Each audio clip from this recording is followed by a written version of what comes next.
And I know a few weeks back you had a session where you were suggesting that you don't suggest that we take the vaccine, since I know Of everybody. course.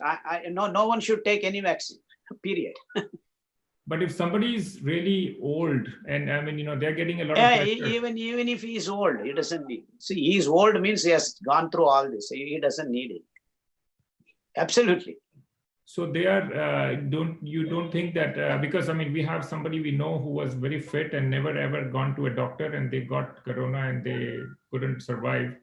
So that. No, that's a separate issue. See, vaccines are not going to help you. See, yeah, you could die, I could die. That's a separate issue. But vaccines are not going to help you. Certainly. Okay. So yeah. So it's a wrong information that is being spread all over the world that vaccines are going to help you. Absolutely not. There are many people who have taken vaccine have died. Right. Many in India. They have given 2.6 crores people vaccine.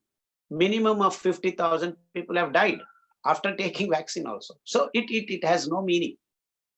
You survive because you survive, not because of vaccine, or despite vaccine you survive. I should say that.